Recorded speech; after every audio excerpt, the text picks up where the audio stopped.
saya tidak tidak saklek untuk lengkap, tapi saya rasa memberikan pondasinya dulu ya, kemudian nanti bisa dikembangkan sendiri gitu, Bapak Ibu.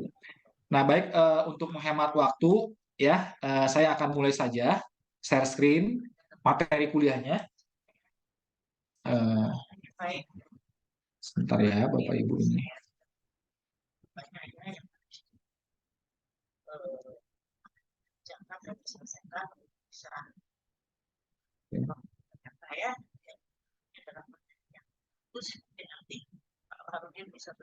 Oke.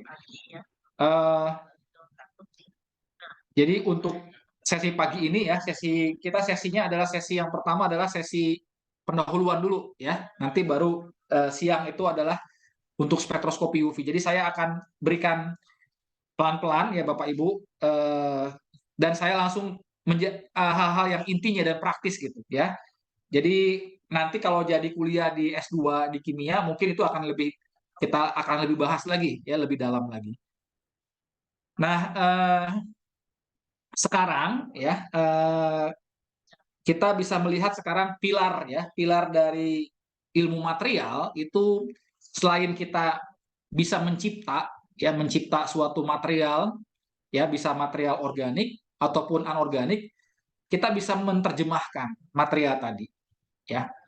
Jadi kalau dalam ilmu bahasa Arabnya ya, atau ilmu di konsep Islamnya itu ilmu tafsir, jadi seperti itu ya. Jadi bagaimana kita bisa menerjemahkan ya material tersebut ke dalam bahasa universal ya, bahasa kimia. Nah, caranya itu adalah dengan menggunakan spektroskopi dan transformasi kimia ya. Nah, seperti yang kita ketahui bersama Bapak Ibu, sebelum revolusi industri di Eropa sekitar abad ke-18 ya, abad ke-19-18, proses penentuan struktur molekul ini sudah dilakukan ya. Tetapi penentuan itu berfokus kepada transformasi kimia ya. Jadi menggunakan reaksi-reaksi kimia Bapak Ibu ya. Jadi misalkan ingin mengetahui adanya gugus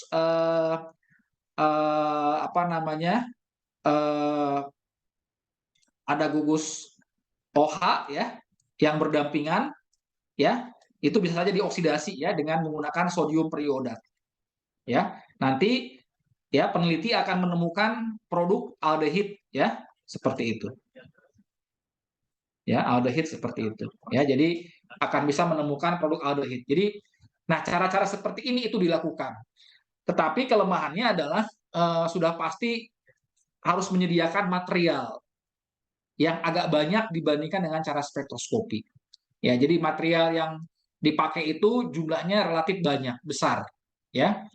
Nah, sedangkan untuk akses ya material, untuk mendapatkan material yang banyak itu nggak gampang ya Bapak Ibu, seperti yang kita ketahui bersama ya.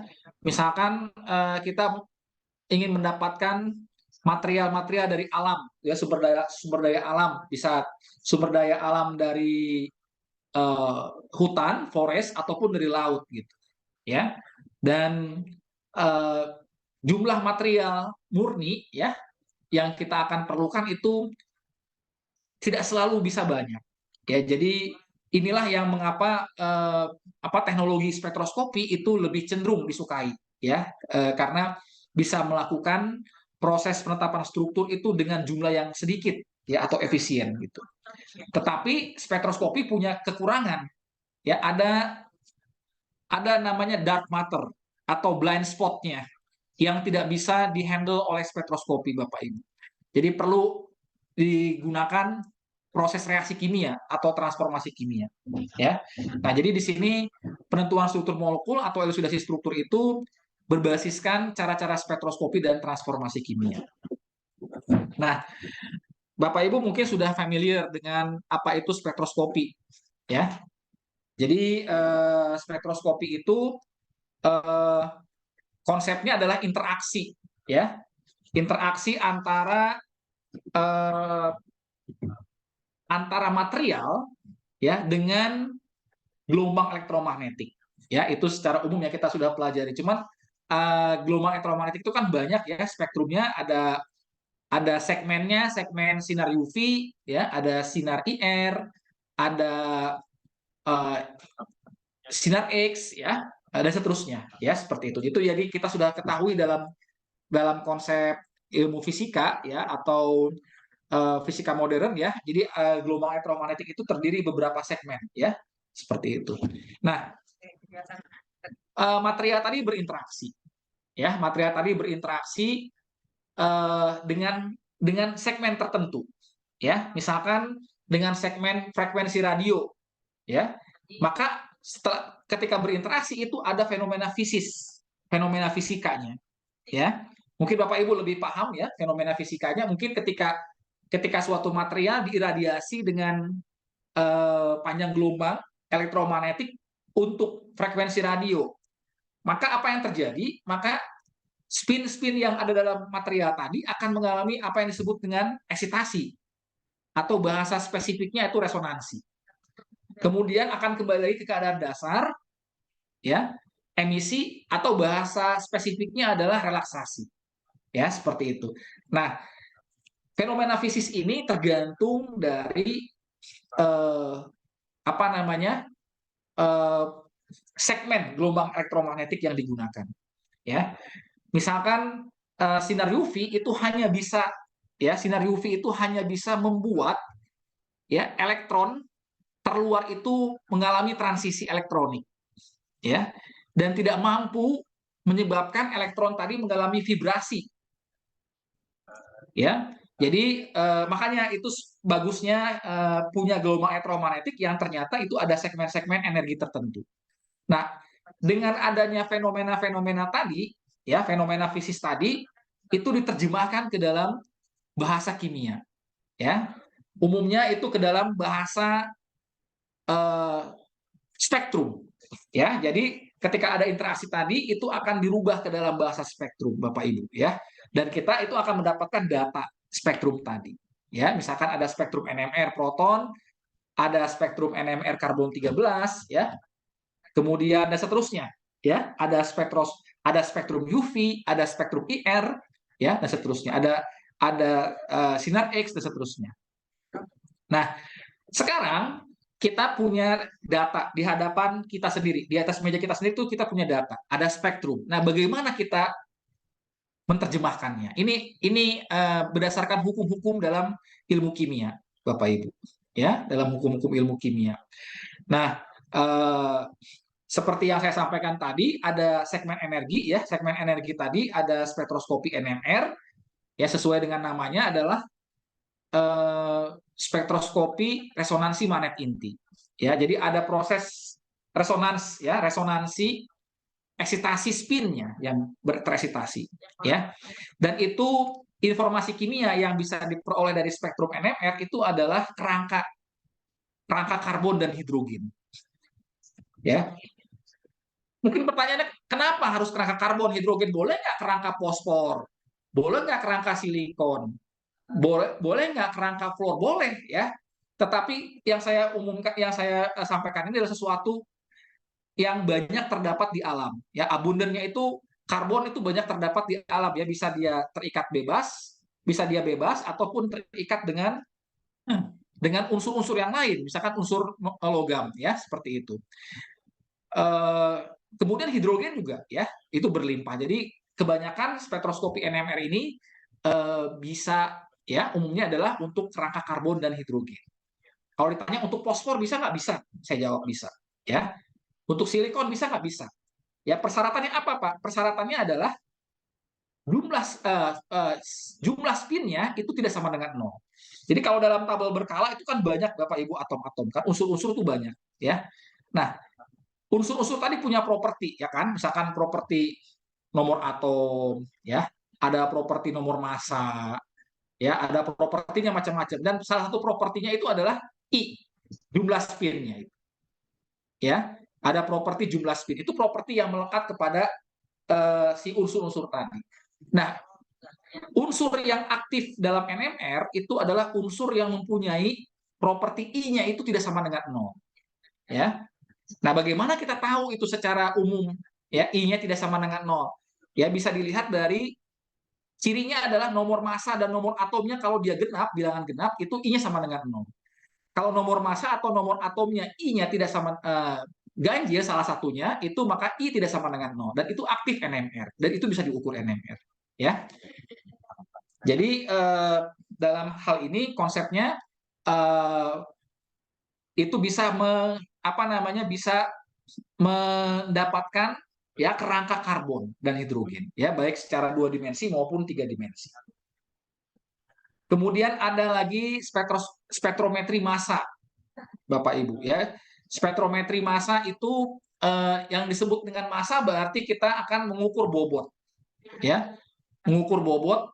Jadi ada bobot molekul jadi seperti kita manusia, ya, kita ingin menimbang badan kita, ingin mengetahui bobot kita itu, ya, itu dari kita menimbang kan, ya, atau misalkan massa itu ditimbang, alat ukurnya ada timbangan, ya.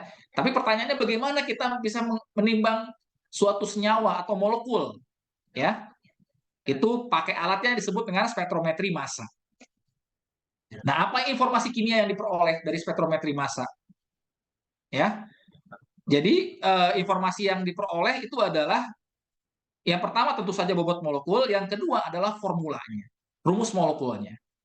Nah, jadi begitu ada data spektrometri massa, umumnya dua itu yang kita harus peroleh, ya. Jadi data bobot molekul dan data rumus molekulnya, ya. Nah, sebenarnya nanti ada hubungannya, rumus molekul itu ada hubungannya dengan kerangka sebenarnya, ya. Ada hubungannya dengan kerangka. Hubungannya apa? Itu kerangkanya itu berupa jumlah ikatan rangkap atau cincin. Sampai situ saja kemampuannya. Ya, jumlah ikatan rangkap atau cincin. Ikatan rangkap itu ada dua. Ikatan rangkap 2 atau ikatan rangkap 3. Dan cincin itu bisa cincin siklopropana, sikloheksana, seterusnya, ya, cincin anggota 3 dan seterusnya. Itu ya Bapak Ibu, jadi ada hubungan antara spektrometri massa dengan kerangka tadi. Lalu kalau kita mengiradiasi material, ya, kita mengiradiasi material dengan menggunakan segmennya IR, ya, inframerah. Maka yang terjadi itu adalah fenomena fisisnya adalah proses vibrasi dan rotasi. Ya, jadi energi inframerah itu akan bisa menyebabkan proses vibrasi dan rotasi, ya. Dan secara vibrasi dan rotasi, ya, kalau kita lihat ikatan yang dipengaruhi itu apa dalam molekul itu, ya. Kalau kita lihat, ya, vibrasi itu melibatkan, ya, ikatan kimia, ya. Jadi melibatkan panjang ikatan. Jadi vibrasi itu akan menyebabkan, ya, adanya istilah stretching, ya, dan bending. Ya, jadi energi yang diberikan segmen IR itu mampu untuk menghasilkan vibrasi dan rotasi. Dan vibrasi itu, ya, refleksinya adalah panjang ikatan itu bisa mengalami stretching dan bending. Ya, bending itu lebih disebabkan oleh sudut ikatan. Jadi sebenarnya spektroskopi IR itu ya bisa mengukur, ya, perubahan panjang ikatan. Ya, jadi analoginya dalam fisika itu ada hukum Hooke, Bapak Ibu. Hukum Hooke, ya, pada Pegas itu ketika diberikan energi, ya, pada suatu Pegas, maka akan terjadi proses coil itu, ya, itu akan terjadi pengepresan dan akan kembali lagi kepada keadaan awalnya. Dan itu berhubungan dengan konstanta gaya, ya, konstanta gaya dan massa kedua atom tadi, massa atom-atomnya. Misalkan di sini ada atom H, di sini ada atom oksigen, ya. Dan itu frekuensinya itu tergantung daripada jenis ikatan kimianya. Nah, jenis ikatan kimianya kalau di sini ada ikatan kimia tunggal, ada ikatan kimia rangkap 2 dan ikatan kimia rangkap 3. Dan tentunya saja konstanta gayanya akan berbeda. Ya, itu analoginya. Sehingga kita bisa membedakan antara gugus fungsi yang satu dengan gugus fungsi yang lain. Jadi kata kuncinya tadi panjang ikatan dan sudut ikatan. Dan Yang bisa mengalami vibrasi tentunya kalau dilihat dari sini itu harus senyawa yang mempunyai perbedaan momen dipol, Bapak Ibu. Ya, karena harus ada perbedaan apa namanya? panjang ikatan tadi, ya, atau sudut ikatan, dan itu dicapai oleh senyawa-senyawa yang bersifat polar. Jadi apa Mas kesimpulannya? Kalau Bapak Ibu ingin mengidentifikasi gugus fungsi senyawa non polar itu sulit ya untuk diidentifikasi dengan menggunakan spektroskopi IR karena perubahannya itu nggak ada, hampir kecil sekali dan sulit untuk mengidentifikasi kebenarannya.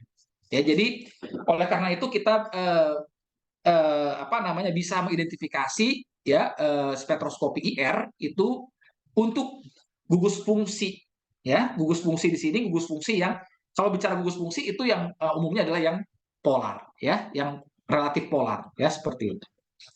Itu yang IR-nya. Ya, jadi kita sudah tahu gugus fungsi dalam kerangka itu apa, ya. Kemudian yang berikutnya adalah ada spektroskopi UV, ya. Bapak Ibu di sini bisa lihat spektroskopi UV, ya.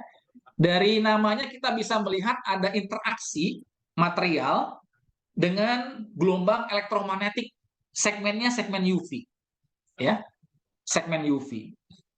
Nah, apa yang kita dapatkan dari data spektroskopi UV, ya? Bapak Ibu bisa melihat, bisa mengidentifikasi adanya besaran, ya, adanya besaran panjang gelombang lambda, ya, ada besaran panjang gelombang, ya, atau lambda, ya kan? Atau satu lagi adalah absorptivitas molar. Dan sebenarnya ini bisa dipahami dengan konsep fisika sebenarnya, fisika modern. Transisi elektronik itu terjadi pada elektron pada orbital terluar. Ya, pada elektron pada orbital terluar. Bapak Ibu, ya dalam konsep sekarang ya, kalau kita belajar fisika nuklir mungkin ya atau fisika modern, teori elektron yang terkini adalah ya, itu teori yang berasal dari mekanika kuantum. Mekanika kuantum yang melahirkan persamaan Schrödinger dan solusinya ya, persamaan Schrödinger yang sangat rumit itu ya, itu didapat ada solusinya dengan sebentar ya, ada. Ya, saya ingin menanyakan. Oke. Jadi solusinya itu adalah 4 bilangan kuantum tadi, ya. Nah, apa hubungannya dengan spektroskopi UV? Bapak Ibu masih ingat ya, ketika kita punya transisi elektronik ya, pada elektron pada orbital terluar, misalkan karbon ya 6, berarti 1s2, 2s2 ya, ini konfigurasi elektronnya. 2p2 berarti elektron terluarnya adalah P ya. Ya, misalkan ya atau saya gambarkan saja begini ya. Ya, begini ya. Kemudian akan terjadi proses transisi elektronik ya. Dan transisi elektronik itu ya akan terjadi dari tingkat yang lebih rendah ke yang lebih tinggi sini ya. Makanya akan terjadi seperti ini ya. Nah, ini sebenarnya adalah diagram energi ya Bapak Ibu, diagram energi dan berarti jarak transisi elektronik itu sebenarnya menyatakan adalah dekat atau jauhnya tingkat energi. Dan kalau kita bisa lihat di sini berhubungan dengan persamaan Planck H sama dengan Hc per lambda ya. Jadi jarak antar energi ya, antar transisi elektronik itu bisa kita hitung dengan E sama dengan Hc per lambda, di mana energi itu berbanding terbalik dengan lambda. Artinya, kalau jarak antar energinya itu kecil, ya, berarti panjang gelombangnya besar. Ya. Kemudian kalau dia kecil, energinya berarti lambdanya besar. Sekarang apa yang menyebabkan ya gap energinya ini kecil atau besar gitu Bapak Ibu ya? Apa yang menyebabkan gap energi ini kecil atau besar? Delta E-nya itu kecil atau delta E-nya itu besar? Itu kan pertanyaannya terhadap struktur gitu ya. Jadi salah satu yang menyebabkan delta E itu kecil atau besar itu adalah konjugasi. Jadi kalau dia semakin terkonjugasi, delta E-nya itu semakin kecil gitu ya. Jarak energinya itu semakin kecil, ya, jarak energinya semakin kecil. Kalau dia tidak terkonjugasi, berarti jarak antar energinya semakin besar. Artinya, kalau dia terkonjugasi, berarti panjang gelombang energinya itu, gap energinya kecil, dan berarti panjang gelombangnya besar. Berarti Bapak Ibu bisa bisa prediksi, misalkan saya punya struktur seperti ini, ya, dengan seperti ini. Ini struktur A dengan struktur B. Mana yang panjang gelombangnya besar?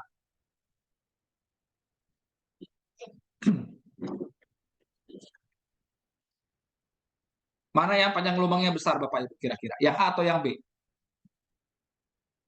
Yang B. Yang A, Pak. Yang A. Yang A, Pak. Betul. Ya, panjang. Jadi kalau semakin terkonjugasi, delta energinya itu semakin kecil, Bapak Ibu. Delta E-nya. Kalau delta E-nya kecil, berarti panjang gelombang akan semakin besar. Ya. Kalau dia tidak terkonjugasi, berarti delta E-nya relatif lebih besar, ya. Jadi panjang gelombangnya akan semakin kecil. Nah, itu nanti berhubungan dengan kriteria daripada spektroskopi UV. Jadi Bapak Ibu akan mengidentifikasi, ya, nilai lambda dan absorptivitas molar. Kalau absorptivitas molar ini apa? Jadi kalau lambda itu sumbu X-nya, panjang gelombang. Kalau sumbu Y-nya itu adalah absorptivitas molar. Kemudian yang berikutnya adalah sinar X ini. Ya, sinar X ini penentuan konfigurasi mutlak, ya. Jadi senyawa kimia itu bisa mempunyai kiralitas, ya. Nah, kiralitas itu ditandai dengan karena karbon itu punya empat tangan, ya Bapak Ibu. Kalau dia punya empat tangan yang berbeda, itu adalah senyawa kiral. Salah satu sifat dari senyawa kiral. Dan senyawa kiral itu mempunyai identifikasi konfigurasi namanya, ya. Bisa istilahnya itu rectus R atau sinister S, ya. Jadi bisa berhubungan dengan prioritasnya, ya, konfigurasinya itu bisa mempunyai. Jadi ketika dia berinteraksi dengan cahaya, nanti dia punya sifat tertentu, ya, senyawa kiral ini, ya, bisa memutar bidang polarisasi, ya, ke kanan atau ke kiri gitu, ya. Itu tergantung dari konfigurasi mutlaknya, ya, tidak sama, ya. Kemudian yang berikutnya adalah transformasi kimia. Nah, transformasi kimia tadi saya sampaikan bahwa begitu hebatnya spektroskopi, ya, Bapak Ibu, begitu hebatnya spektroskopi dengan konsep mekanika kuantum yang di pondasi, ya, yang punya pondasi mekanika kuantum, kemudian konsep pengembangan elektron yang lebih maju, ya, dengan apa yang disebut dengan orbital molekul garis depan, itu masih ada blind spot-nya, masih ada dark matter-nya gitu, hal yang gelapnya, ya, karena tidak semua properti dari suatu material itu bisa kita terjemahkan dengan spektroskopi. Itu permasalahannya, ya. Makanya diperlukan untuk proses yang disebut dengan elusidasi dengan menggunakan transformasi kimia. Itu, ya, Bapak Ibu. Apa contohnya? Contohnya seperti ini.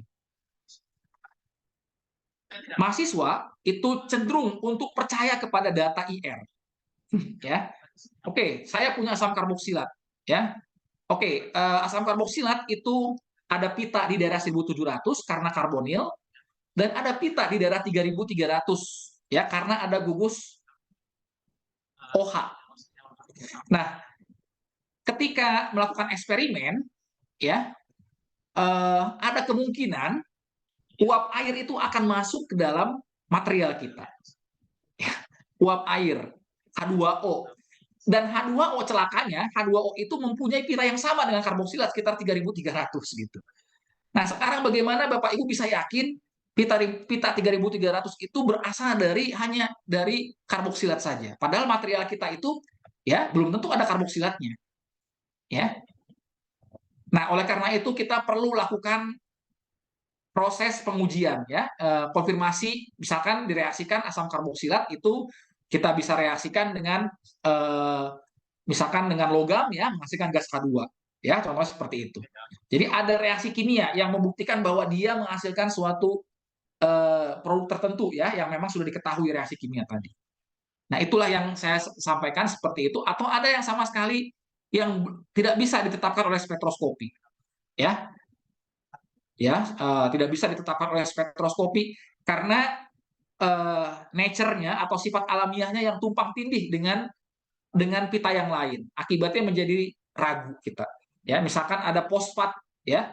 Fosfat tadi itu perlu adanya pemeriksaan dengan NMR fosfat ya, tidak bisa dengan serta-merta dengan IR langsung oh iya kita yakin nih IR ya, seperti itu ada unsur fosfatnya ya atau gugus fosfatnya. Nah, transformasi kimia ini ada berarti reaksinya itu bisa reaksi maju ya, sintesis atau reaksi mundur atau degradasi ya. Seperti itu, Bapak. Kemudian nah, ini yang ingin saya sampaikan ya, mungkin ingin memberikan perspektif ya, mengapa pentingnya dilakukan ya proses elusidasi struktur atau penentuan atau penetapan struktur. Kita punya sumber daya ya, baik di darat, di udara maupun di lautan. Dan semuanya itu Bapak Ibu ya.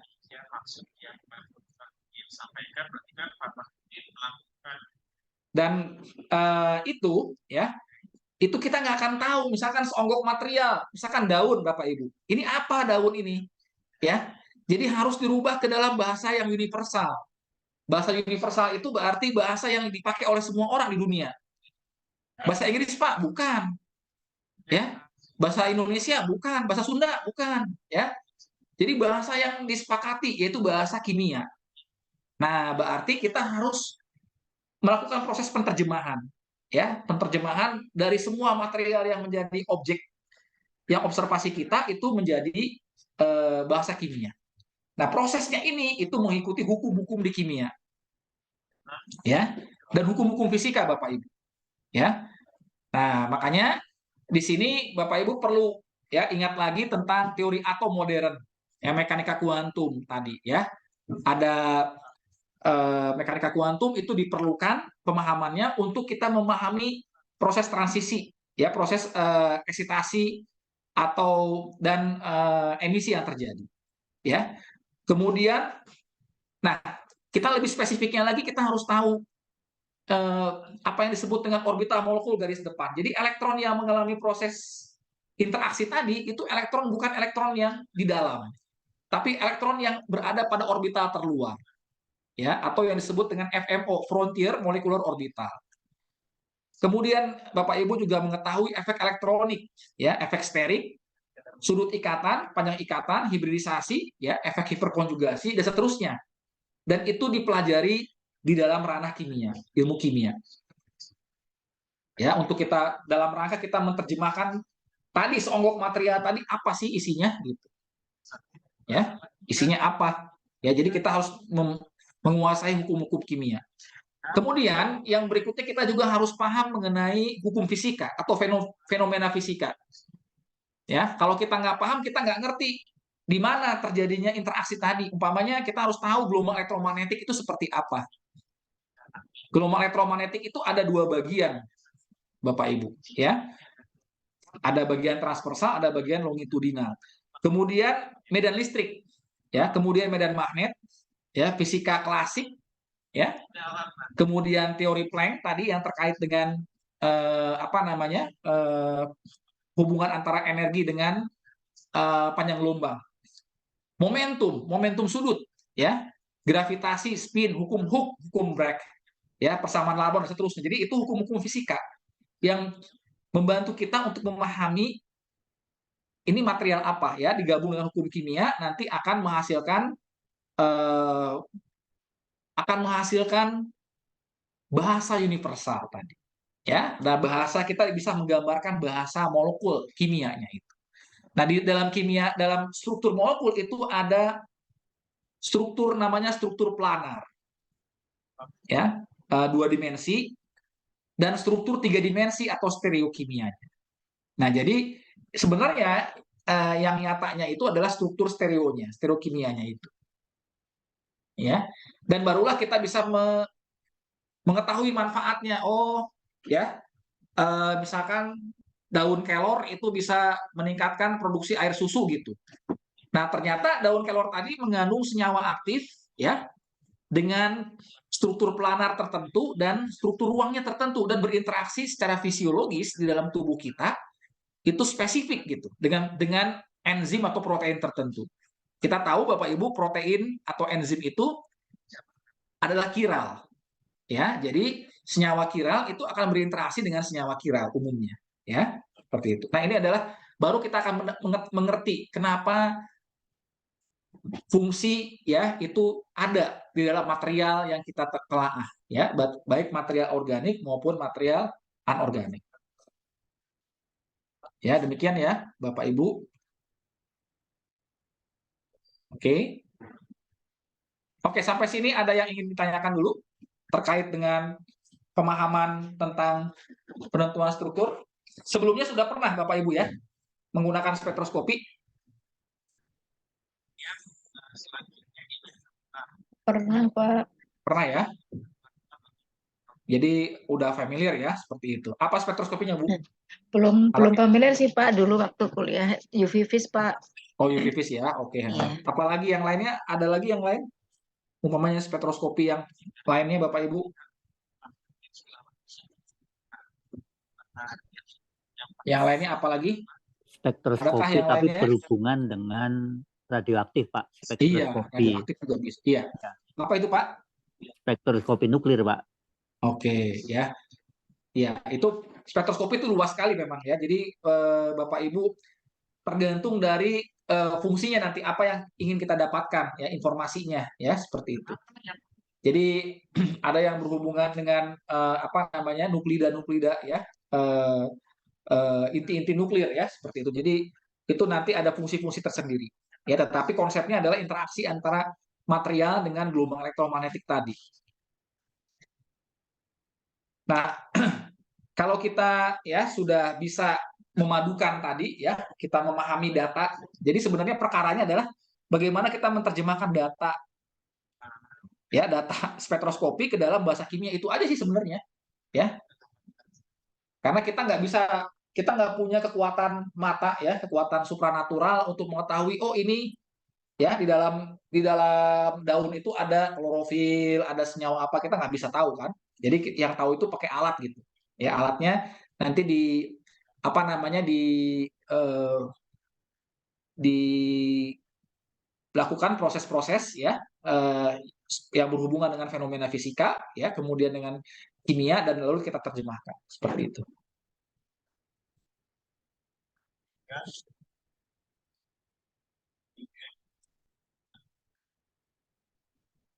Nah, sekarang saya ingin menarik perhatian Bapak Ibu ya. Kenapa sih penting itu ya kita menerjemahkan itu. Jadi banyak sekali Bapak Ibu sumber daya alam kita ya, baik tadi yang saya sampaikan di udara atau di lautan atau di daratan ya. Itu belum tersingkap gitu. Dan itu punya manfaat ya, terutama ya buat kita sendiri, buat kita sendiri gitu. Ya, bisa manfaatnya sebagai umumnya kita kan pengennya spesies manusia itu ya, Homo sapiens itu kan ingin bertahan hidup ya. Nah, bertahan dari segala macam penyakit ya, bertahan dari apa namanya eh, populasi lain ya, seperti misalkan kalau kita ingin bertahan ya berarti kita harus berusaha. Nah, salah satunya itu adalah yang berhubungan dengan penyakit di sini. Jadi penyakit yang di sini ya kita harus mencari cara untuk bagaimana kita bisa eh, mengurangi ya atau meminimalisasi atau menghentikan ya apa namanya penyakit tersebut ya. Nah, ini ada material ya, misalkan penyakit itu umumnya adalah yang biasa ya, yang umum itu yang menjadi global problem ya, itu biasanya dari eh, kanker ya. Jadi kanker itu pertumbuhan sel yang tidak terkontrol. Nah, itu bagaimana caranya kita? Nah, itu kita menggunakan bahan-bahan ya dari herbal ya atau bahan-bahan dari berbasis dari laut ya seperti itu. Eh, Intinya pertumbuhan sel tadi itu terhenti gitu, stop ya sehingga tidak terjadi proliferasi lagi ya. Nah, kenapa harus diambil bahan-bahan dari laut atau dari daratan tadi? Karena sebenarnya konsepnya adalah nanti kalau sedikit keluar dari konsep penentuan struktur molekul, sebenarnya senyawa aktif tadi atau material tadi yang diproduksi oleh organisme itu digunakan untuk bertahan hidup gitu. Ya. Jadi chemical defense dan senyawa itu bisa kita manfaatkan ya bersifat ramah lingkungan untuk kita bisa mengelola penyakit ya seperti itu. Nah, ini adalah contohnya yang bisa kita lihat di sini. Ini lumayan harganya ya. Nah, ini didapatkan dari organisme laut ya. Kemudian ada lagi taksol, ini didapatkan dari pohon pinus ya, Taxus brevifolia. Ya, awalnya dari pohon pinus yang tumbuh di daerah pantai barat di Amerika Serikat ya, di daerah Washington. Kemudian dilakukan proses kimia ya, diambil senyawa tersebut dalam tumbuhan itu terdapat ini senyawanya ini ya, Taxus ini, taksol. Dan ternyata punya aktivitas untuk bisa ya material ini bisa membunuh sel kanker ya, sel kanker payudara, paru-paru dan rahim ya seperti itu. Jadi bermanfaat ya, jadi material alam. Nah, untuk itu kita harus mengambil material tadi dari alam Bapak Ibu. Nah, itu lain hal ceritanya, itu udah lain hal ya, proses ekstraksi dan seterusnya. Tetapi bagaimana kita sudah nanti dapat material murni, bagaimana kita menerjemahkan ke dalam bahasa kimia. Nah, ini dengan menggunakan ilmu yang ini ya, penentuan struktur molekul ini. Nah, ini juga ada, kalau mau sekarang ini banyak nih ya, sekarang lagi sedang tren ini jualan bahan kimia ya. Ini bisa ya kita lakukan, misalkan dari material dari terestrial itu bisa banyak dipakai untuk reagen kimia ya, seperti itu. Nah, ini digunakan untuk investigasi biokimia ya, untuk aktivitas biologis dari senyawa-senyawa misalkan anti kanker tadi.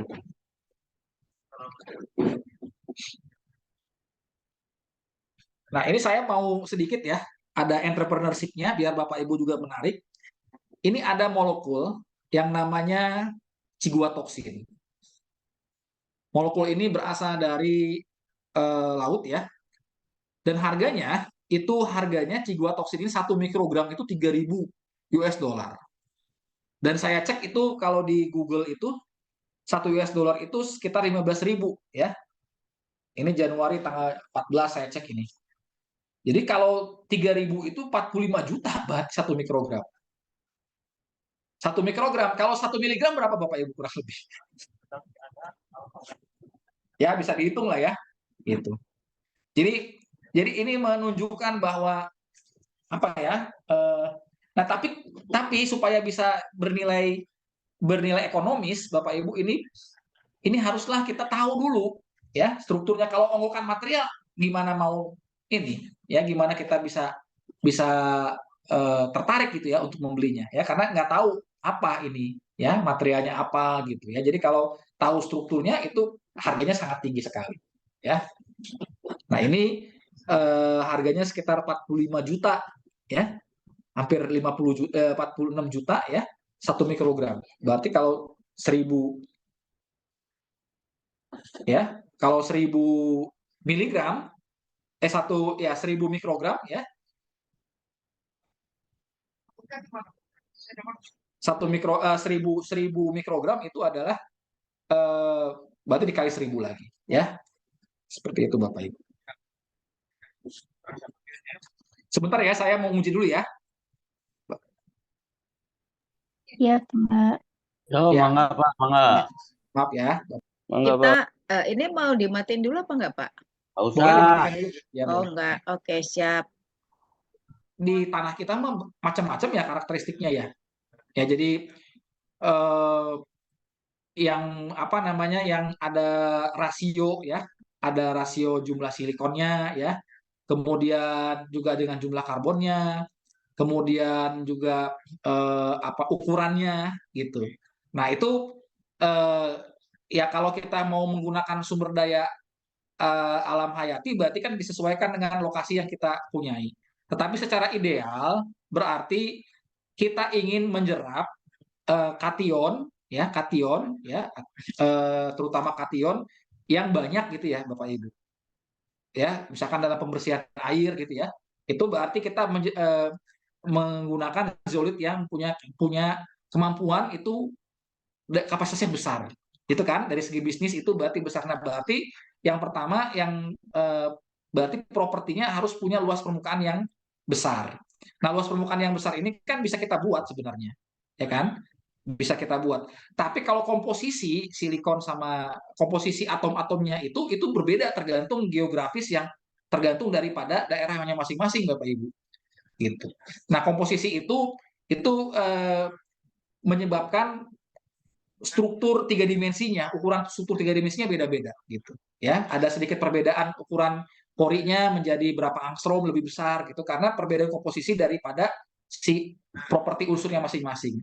Yang saya tahu itu ada perbedaan di Indonesia itu ya, perbedaan rasio Bapak Ibu itu unsur silikonnya ya sama karbonnya itu berbeda-beda tapi penggunaannya bisa disesuaikan gitu. Umpamanya penggunaannya untuk pembersihan air ya bisa pakai yang seperti ini gitu ya atau mungkin diakalin dengan tadi luas permukaannya jadi untuk idealnya tadi kita harus melihat komposisi atom-atomnya dan juga luas permukaan kalau luas permukaan itu bisa kita ubah tapi kalau komposisi mah udah tergantung ciptaannya gitu Pak Agus ya tergantung masing-masing geografinya gitu ya seperti itu mungkin Pak Agus ya.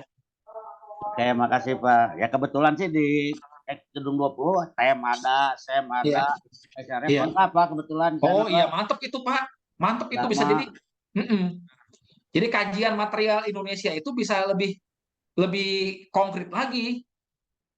Karena ini kan kalau misalkan di dalam ilmu apa namanya struktur tiga dimensinya itu yang perlu yang diungkap gitu.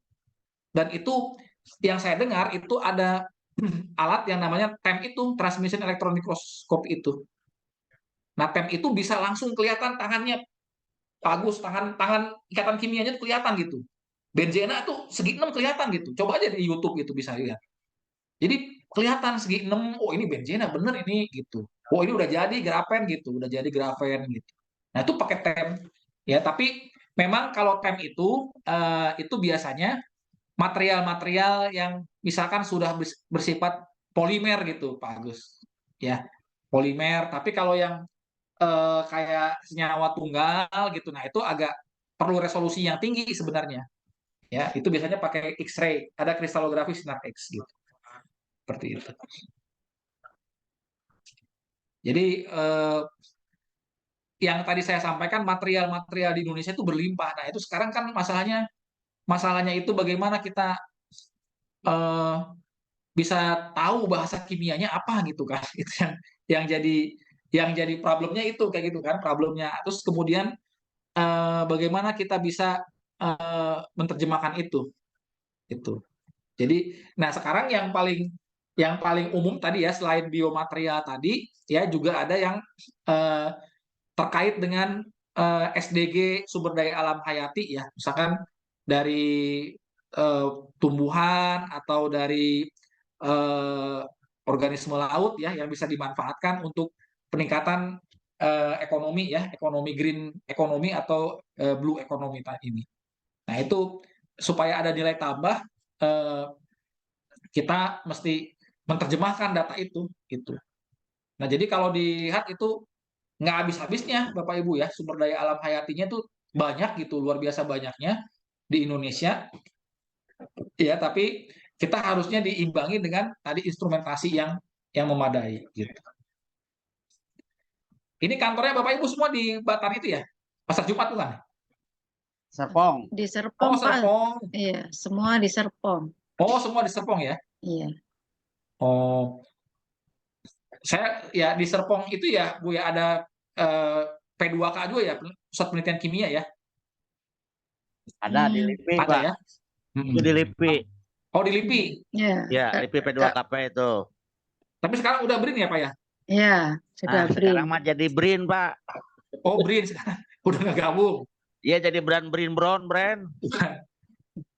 Dari kalau Bapak Ibu tadi dari mana? Dari Batan gitu ya awalnya? Kita semua dari Batan, Pak. Oh Batan Pasar Jumat, Bu. Bukan, Serpong. Oh Ex Serpong juga. Oh ada di Iya. Serpong ya. Iya. Batan Serpong, Oh. Batan. Oh jadi sekarang udah BRIN gitu ya Bapak Ibu ya? Ya, sekarang semua jadi BRIN, Pak. Ada BRIN. Jadi peralatannya juga artinya boleh nggak Bu peralatannya Bu? Misalkan Ibu pakai gitu di situ bisa ya? Bisa, Semua bisa Pak. dipakai, Pak. Oh bisa ya? Semua Bisa bisa dipakai. digunakan, tapi Kita harus sekarang ini bayar harus dengan pakai poin Elsa. Oh, Bukan, ya buat karyawan tidak bayar, Pak. Kan rata-rata hampir dikasih 20 juta poin namanya oh gitu iya iya iya. untuk digunakan. Iya. Nah, orang tua juga bisa emang untuk Iya. itu. Iya. Nah, kalau misalkan nggak bisa pakai ini poinnya, bisa ada ininya, aksesnya juga gitu. Iya. Kan terpenting karena kan organisasi BRIN itu kan memang dedikasinya buat riset ya Bapak Ibu ya. Jadi ya itu yang Iya. berarti lumayan outcome-nya ya lumayan yang diminta pemerintah itu juga artinya harus juga fasilitasnya juga harus diimbangi ya Bapak Ibu ya seperti itu. Jadi Harusnya, Pak. saya suka ke sana Bu ke P2K itu. Oh, ke Jadi LIPI ya, Pak ya. ada alat yang spektroskopi NMR di situ. Oh iya, Jadi satu-satunya itu, spektroskopi Pak. NMR di situ ada, jadi suka main ke sana. Ada juga di lantai 2-nya ada MS Bu gitu. Itu ada Bu Puspa itu yang mengoperasikannya. Jadi, Iya. nah itu saya suka main ke sana juga. Tapi juga saya rumah istri saya tuh di Ciputat ya dekat Pasar Jumat juga suka main juga ke BRIN situ, BRIN yang di mana Pasar Jumat gitu. Itu juga Batan ya Bu ya? Ex Batan juga, Pak, yang di Batan. Iya. di Ciputat, di Pasar Jumat itu ya. Pasar Jumat. Sekarang namanya kawasan Sebuah Besi, Pak. Kalau yang di Pasar, Oh iya yang di benar. Pasar Jumat. Benar. Kalau yang ya. di Serpong kawasan B.J. Habibie. Oh B.J. Habibie ya. Nah itu yang Lengkap kalau juga, yang di Pak. yang di Di sana tempatnya Pak, yang lengkap di juga, Serpong Pak, itu ada, apa Pak. Pak? Kenapa? Yang di Serpong ya kawasan B.J. Habibie namanya sekarang, Pak. Total keseluruhan. Oh ada reaktor itu Pak ya di situ? Yaitu kawasan B.J. Habibie, baik reaktor, mau LIPI, mau BMPT. Nah, kalau yang reaktor ini penguasanya Pak Nugroho itu, Pak Nugroho Luhur, iya. Iya.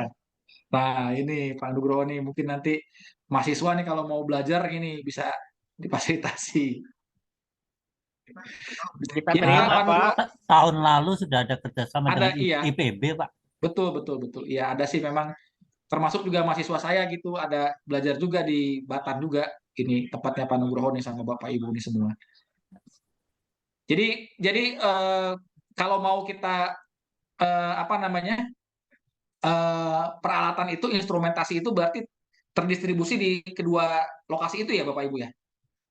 Atau banyakan di kalau- sana di LIPI apa di mana di Serpong? Kalau sekarang dipusatkan di Cibinong ya, yang itu ya semua peralatan ya. Enggak juga, masih di Serpong masih banyak. Ya, tapi itu rencananya mau dipusatkan di Cibinong. Hanya saja kalau yang untuk Batan itu kan khusus ya Pak, karena kan pakai nuklir ya, jadi nggak bisa dicampur baur dengan dengan yang lain gitu. Karena takutnya instalasinya nanti juga gede kan itu instalasinya Bu. Kalau misalkan mau dibongkar lagi diganti pindahin lagi gede lagi perkaranya itu. Iya. Itu proyeknya, Pak. Proyeknya orang LIPI. Iya. Padahal termasuk lengkap Pak di tempat yang saya dulu itu PTBN, MS ada Pak. Oh ada MS ya. Ada. UPIPIS. RF. Lengkap di tempat saya itu. Termasuk yang di ini. Sekarang kemana Pak?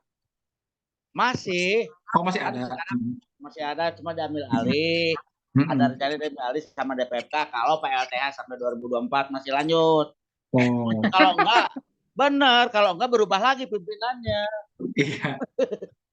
Oh jadi kalau nanti pakai alat walaupun di tempatnya Pak Agus itu tetap ya harus prosedurnya tadi ya, Elisa itu ya? Iya pakai Ya, Elsa. pakai Elsa, Pak. Elsa Elsa Koin. ya, Elsa. Ya. Sama Pak dosen bisa diatur, Pak. Mantap ini yang. Jadi memang Bapak Ibu ya, yang kita ini ya untuk menerjemahkan atau ilmu tafsir ini ya memang salah satunya itu perlu instrumentasi memang gitu Bapak Ibu. Itu yang perlu di apa ya? Mungkin kalau kita nggak ada instrumentasi ya kita nggak bisa gitu. Tiba-tiba ini apa isinya gitu kan? Langsung nebak-nebak gitu pakai supranatural memangnya gitu kan? Nggak begitu. Jadi memang pakai instrumentasi itu. Jadinya ya, nah minimal itu ada UV, ya IR itu, kemudian bahkan yang lebih tinggi lagi ada nanti kristalografi sinar X Bapak Ibu. Nah kalau udah ada kristalografi sinar X ini lebih canggih lagi. Jadi langsung masukin materialnya ya ke dalam alat difraktometer itu, langsung jadi keluar nanti di print udah ketemu gitu gambarnya udah ketahuan gitu. Jadi sebenarnya sekarang ini udah semakin canggih. XRD bukan, Pak. Gitu. XRD bukan, Pak. Pak, XRD bukan. Ya, XRD iya ada XRD yang powder itu Pak Agus ya. Yang powder ada juga satu lagi ada yang kristatum. Oh iya. Ada juga ya, kristatum enggak? Iya, ada juga saya pernah ke sana ke Serpong itu. Jadi XRD itu ada. Jadi kalau kita udah mau apa namanya, udah bisa menguasai apa namanya? Transformasi data itu, waduh, saya rasa banyak yang kita bisa jadikan uang gitu Bapak Ibu di apa di wilayah sumber daya alam ya gitu. Itu banyak banget harganya bisa ya kita nggak tahu kan sekarang aja Presiden Jokowi itu punya kebijakan untuk tidak mengekspor barang jadi gitu. Barang mentah gitu. Ya kan sampai diributin di Uni Eropa gitu sampai diributin di Uni Eropa gitu kan. Nah, kalau itu bagus sebenarnya buat bangsa Indonesia gitu kan. Tapi kalau buat bangsa asing ya mereka teriak-teriak gitu ya. Karena harganya mahal, tapi itu menurut saya bagus gitu. Gitu. Bagus. Nah, tapi kan itu harus didukung oleh apa namanya teknologi ya, Bapak Ibu, teknologinya ya harus mumpuni lah istilahnya gitu untuk bisa sampai ke sana gitu. Nah, itu ya sebenarnya yang kita ingin pelajari gitu. Nah, itu yang saya bilang yang sakti juga. Tadi kalau di dalam wilayah biomaterial itu yang sakti itu ya, transmission elektron mikroskopi. Ya itu yang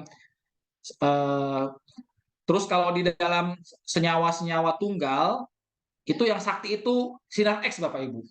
Jadi kalau sinar X ini kalau kita punya fasilitas sinar X material itu masukin aja ke sana ke alatnya itu nanti diiradiasi dengan sinar kappa alfa tembaga ya, kappa alfa Cu itu diradiasi nanti ada interaksi antara sinar X dengan si material tadi, ada ya hukum fisika lah istilahnya. Ya hukum Bragg gitu. Hukum Bragg nanti ada hitung-hitungannya gitu. Nanti dari situ akan dipetakan itu Bapak Ibu ya, dipetakan berupa kisi-kisi kristal gitu. Nanti ke ujung-ujungnya bisa ketemu struktur 3 dimensinya. Nah, ini sekarang ini di Indonesia itu yang saya tahu ada XRD namanya. Nah, XRD itu basisnya itu materialnya powder gitu, bubuk gitu. Nah, ada juga kalau di luar negeri ada yang kristal tunggal. Jadi kalau kita punya kristal, itu kita bisa iradiasi juga dengan sama, tapi kalau kristal itu lebih apa namanya, lebih teratur ya sehingga bisa lebih dapat datanya lebih jelas gitu, eksak. Tapi kalau yang XRD ini ada konversi tertentu ya sehingga kita bisa mendapatkan jadi secara tidak langsung ya kita bisa mendapatkan senyawa kimianya. Dan satu lagi yang di slide saya itu Bapak Ibu, mungkin saya bisa share screen ya sedikit ini. Jadi ini revolusi dalam penentuan struktur. Nah, ini ada yang disebut dengan namanya crystalline sponge ini ya. Ini crystalline sponge. Nah, ini penemunya ini Profesor Makoto Fujita ini dari University of Tokyo. Ini orang ini luar biasa ini ya. Bapak Ibu dengan teknologi crystalline sponge itu semuanya bisa diungkap gitu. Ya, enzim, DNA, molekul kecil, semuanya bisa diungkap. Ya, jadi dia menemukan suatu sistem di mana sistem itu tidak selalu kristal gitu. Jadi ya dia menggunakan suatu ligan dari ligan anorganik, dan senyawa murni yang kita masukkan atau senyawa polimer yang kita masukkan itu bisa menghasilkan strukturnya, ya. Kita bisa mengungkap strukturnya. Itu bisa enzim, DNA, semua. Jadi apa artinya seperti ini? Misalkan ini ada istilahnya genome mining namanya. Ya. Genome mining dari misalkan dari suatu tumbuhan, sekarang lagi ngetren ya Bapak Ibu ya, synthetic biology. Misalkan kita punya tumbuhan, kemudian kita isolasi simbionnya, bakterinya, mikroorganismenya, kemudian mikroorganismenya tadi kita kultur, kemudian ternyata mikroorganisme tadi menghasilkan senyawa aktif. Nah, senyawa aktif tadi ya itu bisa kita ekspresikan ke organisme lain. Sebentar ya Bapak Ibu, saya minta penilaian ya, sebentar ya. Ayo, mangga.